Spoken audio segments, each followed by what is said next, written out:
Hey everybody, before we dive into this week's teaching, I just want to tell you about next week. It is the perfect week to bring someone who doesn't normally come to church. We do something called 30-second theology.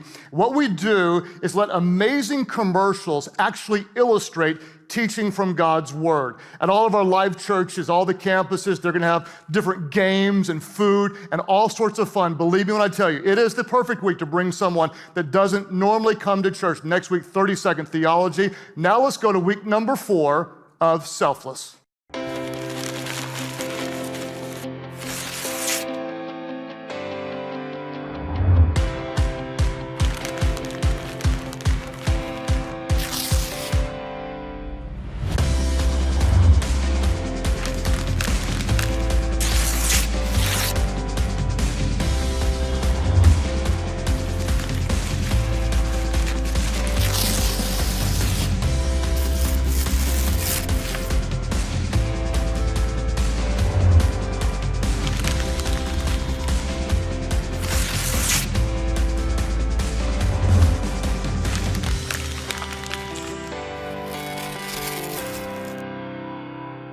Hey, it's a great honor to have all of you with us today at every single life church across the country, all of our open network churches. We are so thankful for you. And all over the world on the other side of computer screens at Church Online, you're a part of our family, and we absolutely believe that you're not here by accident. Welcome today. We're actually in part 4 of a message series called Selfless. If you weren't here in previous weeks, we actually talked week number 1 about being bold in spirit. Week number 2, we talked about being faithful in service. Last week, we talked about being extravagant in generosity. And today I want to talk about a phrase that may sound a bit odd to you at first, but I think it might actually sink in. We're going to talk about being grateful in the grind. Grateful in the grind. Let me introduce this idea to you, and I'm guessing that a lot of you may be able to relate on one level or another. For so much of my life, I've lived under the illusion that there's something around the corner, something out there that's coming that really, really matters, and it matters more than what I'm doing right now. There's something around the corner that's going to make the difference. It's that thing that I desire. It's the event that I'm looking for. It's that whatever, that something that's going to bring meaning and fulfillment and give me that significant moment that I've been looking for. It's not here, it's somewhere out there. I'll give you an example of kind of how the story has played out in my life, and I can almost guess for sure that many of you have a similar version of your own story. Let's talk about the category of ministry for me. When I was 22 years of age, I went to work for First United Methodist Church. I was so excited, but I was in full-time ministry and I was in seminary full-time and commuting and dying because it was so hard. And in my mind, I consistently said, when I get out of seminary, then real life is going to start. Then when I got out of seminary, I had another when then, and my new one was, well, when I get to start my own church and do things my own way, then life is going to be really amazing. Then we started Life Church, and my next one was, when I get a staff member, somebody else that can help, someone else that cares, then it'll be amazing. Then it was, when we get out of this dumpy little building and get into a real building that we can meet in 7 days a week, then it's going to be amazing. Take the category of family. When I finally meet the girl that I'm going to marry, then life is going to start. Then I meet Amy. When we finally get married, oh dear God, thank you Jesus, hallelujah, thank you Lord. Then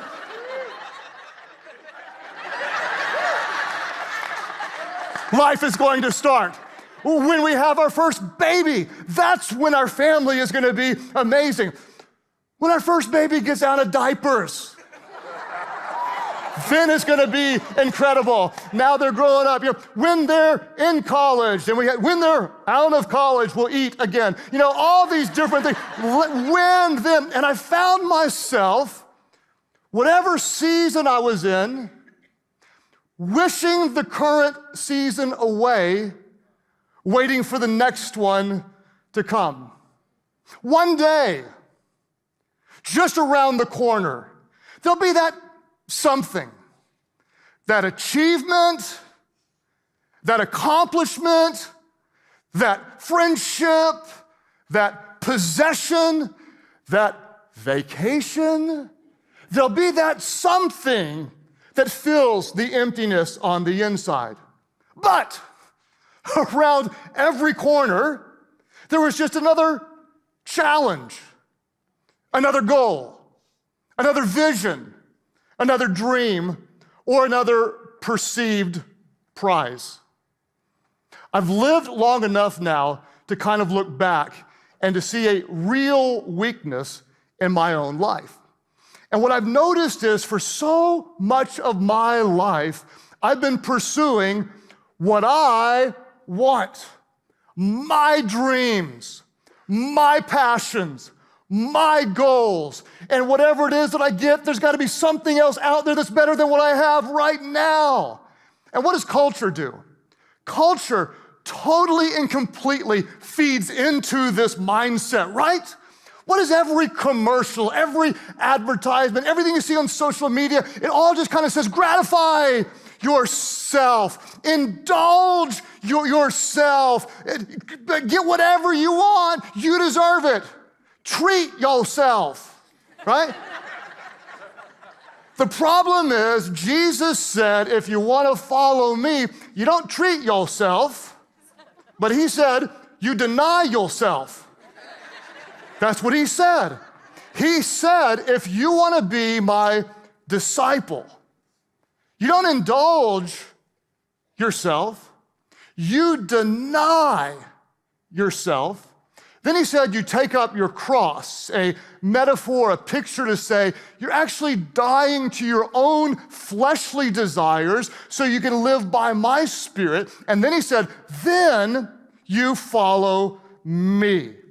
You don't treat yourself. Jesus said, you deny yourself. There's a verse that I want to use kind of as an anchor verse for our message today. It's from the Apostle Paul. And we're going to talk a lot about the Apostle Paul today.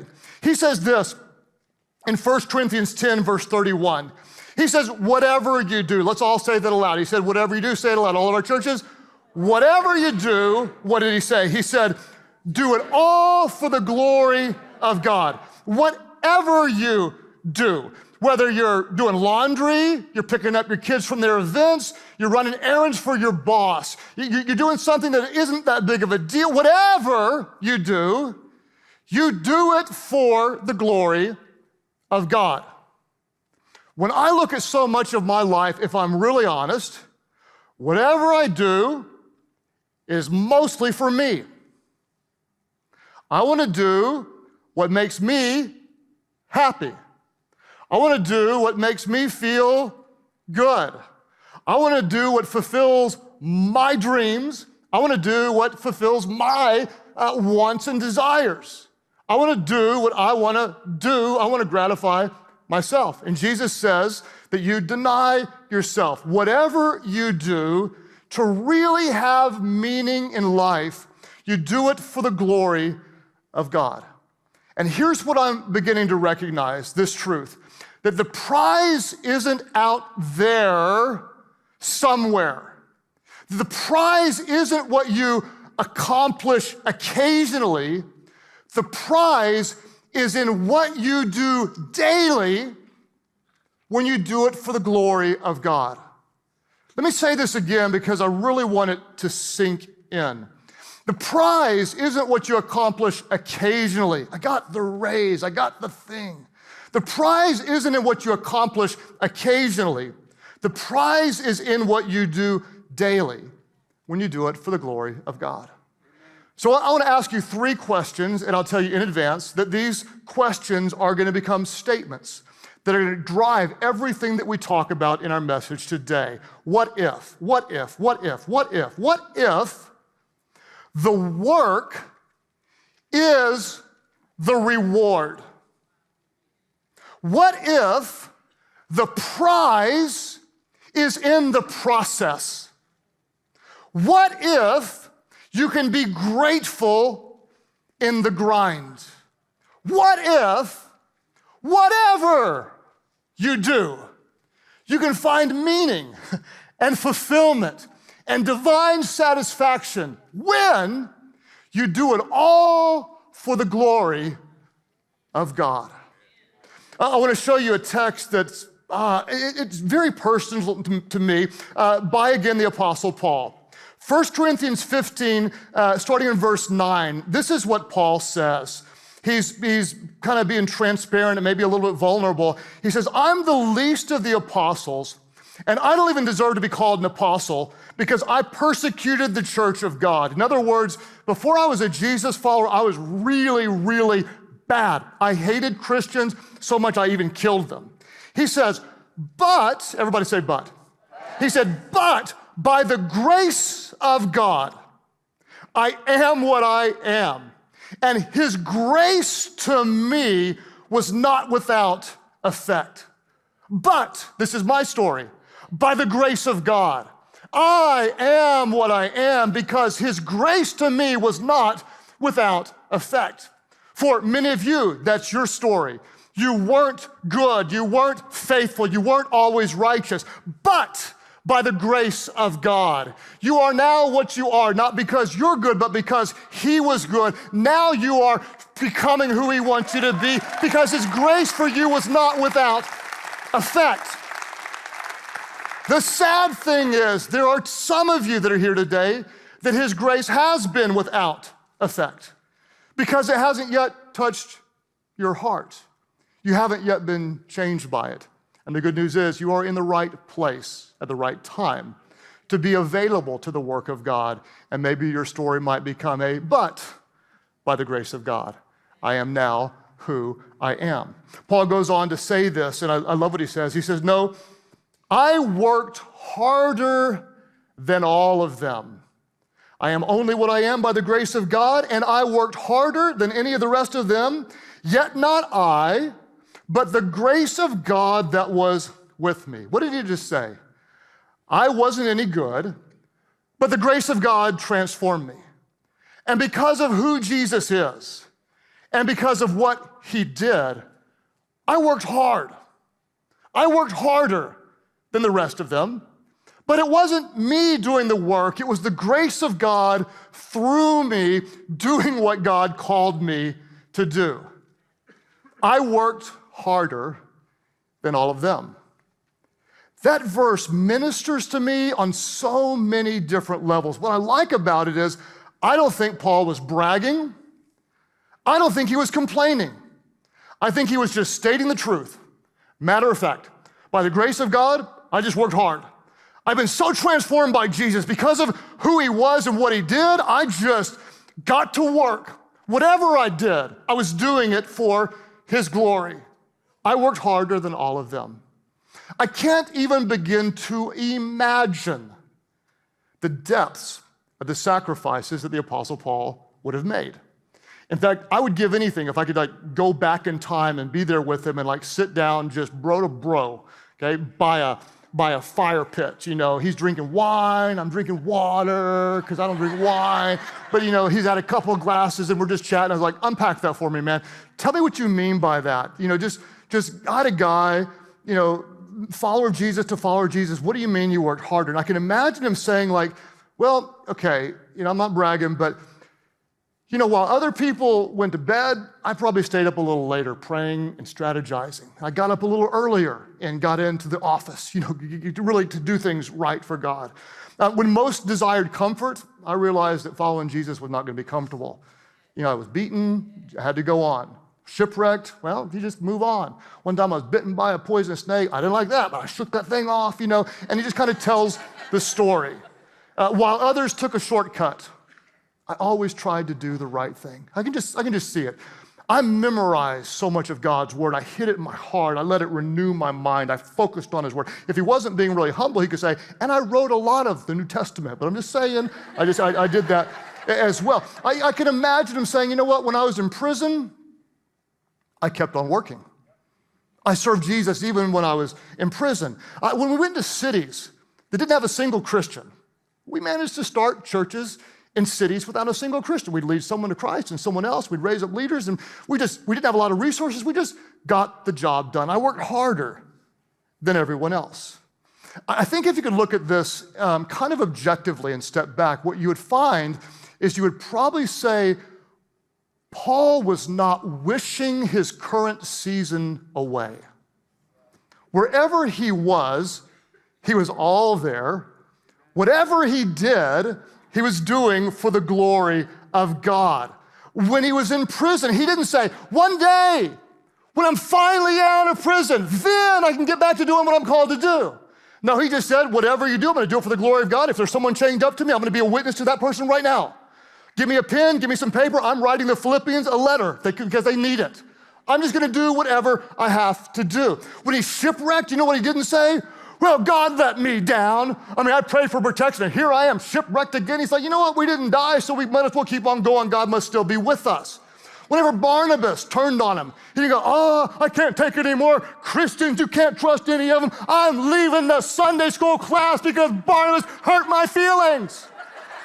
No, he said, you know what? I don't have time for this. I'm not gonna get bitter. We still have work to do because whatever I'm doing it for the glory of God. I don't know how this would apply to you, but you're changing diapers, you're making sales calls, you're doing laundry, you're doing something for your boss. You just say in this moment at this time, even though it may not be incredibly sexy from the outside, I'm doing it with integrity, with the purity of heart, with the heart of a servant, and I'm declaring that this task is now for the glory of God. And when you live this way, suddenly you wake up and you start to realize, wow, maybe the work is the reward. Maybe the prize is in the process. And in everyday life, when you're grinding it out, doing just normal things, you can say, I can be grateful. I can be grateful in the middle of the grind. What I want to do is show you what I call 3 enemies of the true reward. Unfortunately, some of you will know these enemies as I do. 3 enemies of the true reward. The first one is what I call the pillow, the seduction of comfort. The pillow, the seduction of comfort. And I don't know how this plays out in your life, but at some point it might be what you really need to be happy and comfortable is a better home. And then just fill in the blanks with the type. If you don't have walk-in closets, it's walk-in closet. If it's not granite countertops, it's granite countertops. Maybe it's a gas stove, maybe it's a 3-car garage, maybe it's heated tiles in your bathroom. Whatever it is, if I just had that, then I'd be happy. Same thing with the car. Years ago, you know what I needed? I needed windows that went down when you did this. Because mine went down when you did this, okay? Then it's the sunroof, then it's the butt warmers, then it's the, whatever it is. If I can just have that one, then I'll finally be happy. Well, if I was just the boss, if I had enough money to take life easy, that's what I want, enough to take life easy. I hope you'll understand that God never called us to easy. He called us to deny ourselves. Easy never changed the world, and yet the pillow cries out, the seduction of comfort. There's also the distraction of what I call the shiny thing, the shiny thing. The allure of constant distractions. You know what's important, but bing, notification. Oh my gosh, I wonder what she posted on Facebook. And the next thing you know, you're in here. Netflix. It just keeps on running. And the next show is recommended 99% chance that I'm going to like it. This must be God's will. We overprogram our kids because we're so distracted. We got to have Johnny in the elite traveling soccer league if he's going to get a scholarship for NCAA because I know he's only 3, but he's got to be, we really got to get him involved in this. And it's the shiny thing. It's the carrot. And the donkey continues to chase the carrot, and you never, ever, ever seem to find real satisfaction because you've been fooled by the shiny thing. Then there is the enemy called the towel, the perpetual temptation to quit, to throw in the towel. When the marriage gets difficult, I'm not in love anymore, this isn't worth it, throw in the towel.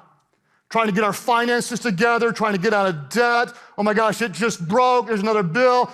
Charge it. Let's go out to eat, and let's go shop for a new dress. Throw in the towel. Christianity, I can't tell you how many times I've heard some version of this. Well, I tried God. I went to church twice. I read my Bible for a day, and they were mean. I didn't like it. I couldn't get a parking place, so forget it. I'm just out of here. I'm throwing in the towel. You know how it is. They didn't appreciate me. I'm not making that much of a difference. This is just too hard. Throw in the towel. Listen, you can throw in the towel, or you can pick up the towel and wipe the sweat off your brow and get back in the daily grind of doing whatever you do in this moment for the glory of God. And suddenly you realize the work is the reward. The prize is in the process. And I can be grateful every single day in the grind. Tell you a little pet peeve I have. Graduation speeches. I've given a couple, and mine are different. The normal graduation speech is this: follow your passion. Follow your passion. Follow your heart. Do whatever your heart tells you. Here's a problem, you young graduates. Your passion doesn't always pay the bills. Your passion doesn't always keep the lights on. The problem with passion is selfish passion is about us. There's a higher calling, and it's not selfish passion, but it's selfless purpose. It's a higher calling. And once you start to recognize that you're doing God's purpose, what's so amazing is the passion always follows purpose. So instead of me being the starting point of, I need to do what I want to do to be happy, instead, when God is the starting point, whatever you do it for the glory of God, and you start to realize in the middle of even what you may not have chosen, God still has a purpose, and then you recognize that you're doing what God has called you to, even in this moment, though it may not be your favorite thing. When you're serving His purpose, your passion starts to always follow purpose. Think about Paul for a minute. The guy was passionate about something. He was a regular person. I don't know what it would have been. Maybe it was music. Maybe he had a guitar, and he's really good. He's like putting his clips up on YouTube. He's like, first Justin Bieber, then the Apostle Paul. They're going to discover me. I know they are. Maybe it was music. Maybe it was art. Like, I'm going to get my paintings done. I'm going to sell them really big, and they're going to want them all the time. If he was living today, it's cars. I know it is. The Tesla. That's what I need to be happy. Whatever it is, Paul had his own passions. There were things that he was excited about. What he was not passionate about, let me promise you, was getting beaten and left for dead. I promise you, that was never on his, if I could only do that, I'd be so happy in life. But instead of pursuing selfish, self-centered passion, what he did was he pursued God's purpose. And suddenly he would say things like Acts 20:24. I consider my life worth nothing to me. Not about my dreams, my wants. My only aim is to finish the race, complete the task the Lord Jesus has given me. We can say this: my only dream is to fulfill God's purpose. And what is that? The task of testifying to the good news of God's grace. What does purpose do? Purpose helps us feel passionate about ordinary things. Something mundane, something ordinary starts to take on meaning. Whatever I do, even if it's boring, even if it feels insignificant, I'm doing it for the glory of God. Some of you experienced that this week when you're serving.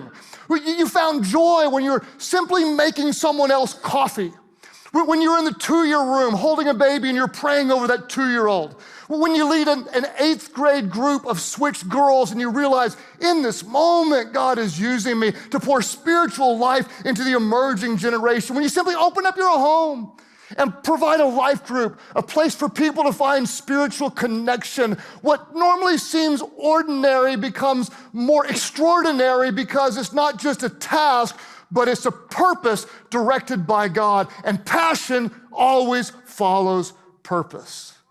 Paul, he gives us really profound images. He says this, he says, I'm not running like someone who's running aimlessly. I love that image. I'm running in a direction. He says, I'm not boxing like someone who's shadow boxing.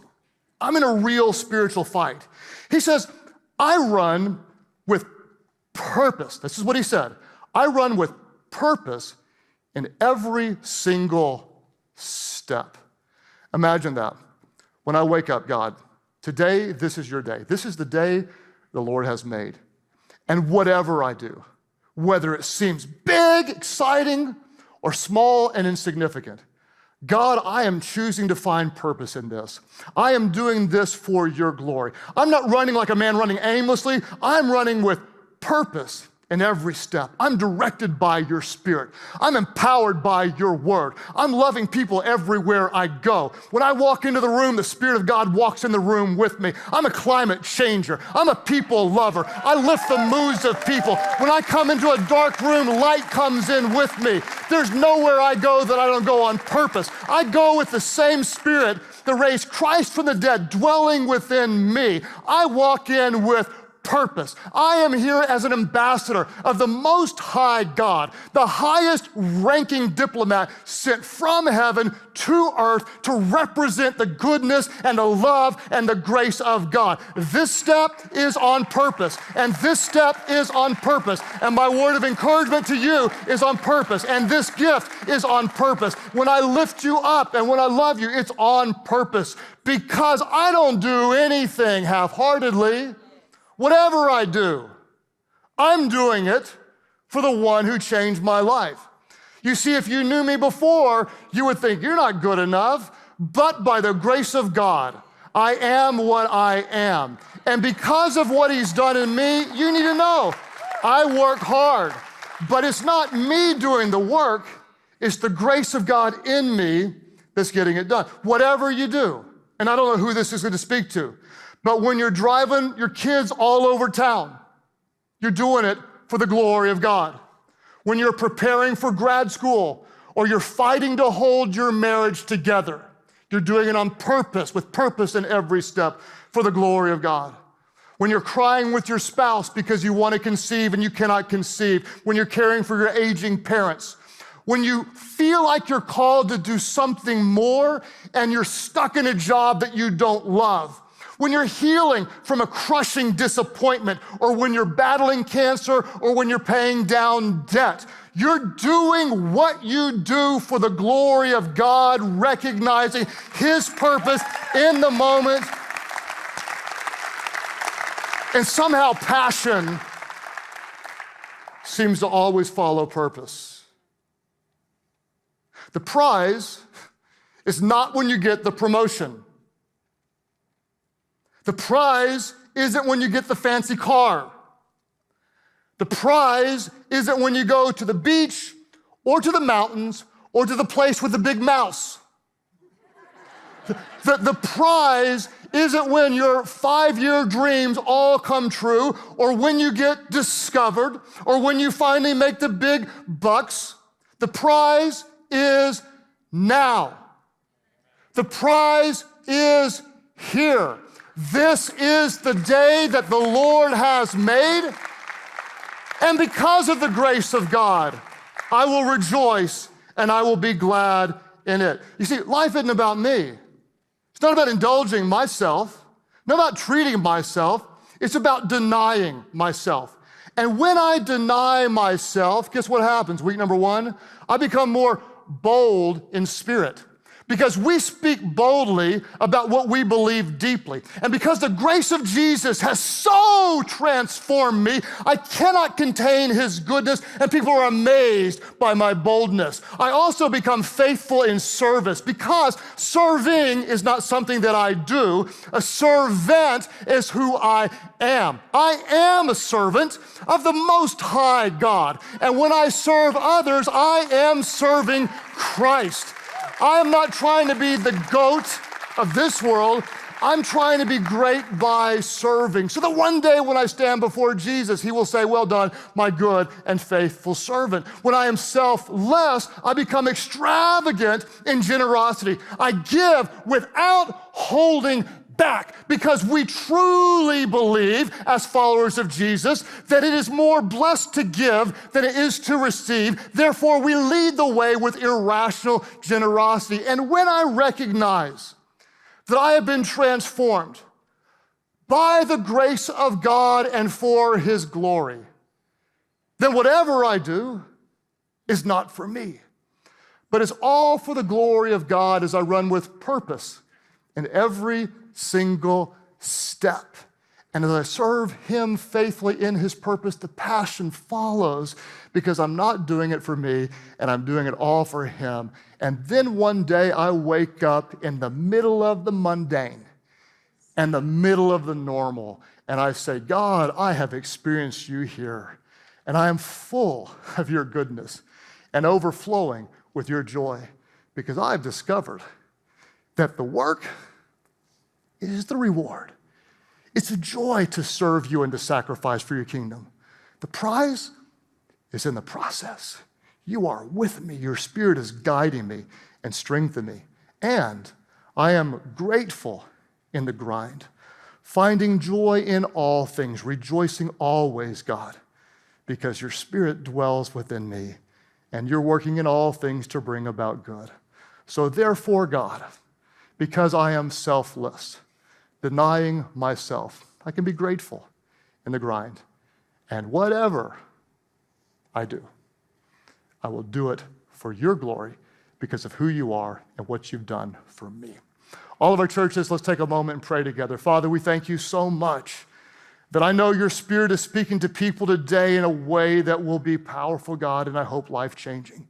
At all of our different churches, as you reflect today in prayer, I wonder how many of you would say, okay, I am totally there with you, Craig. I've wished away so much of my life, hoping for the next season, and failed to embrace the goodness of God in the moment. I want to do everything I do. God, help me to do it for your glory. If you can relate to that and you want it, would you lift your hands right now, all of our different churches? Oh God, thank you so much that you're speaking to so many people right now. Father, I pray that you would give us a sense of purpose, knowing that even though we may be doing something that seems like preparation for a future season, this moment matters when we do it for you. God, give us a sense of purpose. Help us to see joy and find fulfillment in serving and even doing the little things, God, when we connect it to you, whatever we do, wherever we are, God, whoever we're helping, even when we're struggling, God, help us to serve you faithful, being faithful in the small things, that you could trust us with even more. God, help us to recognize that the work can be the reward, that the prize is in the process, that we can be grateful in the middle of the grind, God, because you are with us. But by the grace of God, we are what we are. And because your grace was not without effect, God, help us to serve you faithful in all that we do. But not us, God, but your grace working through us. God, help us that whatever we do, we would do it, God, for your glory. As you keep praying today at all of our different churches, some of you, you're going to recognize, just like I did years ago, that life is all about you.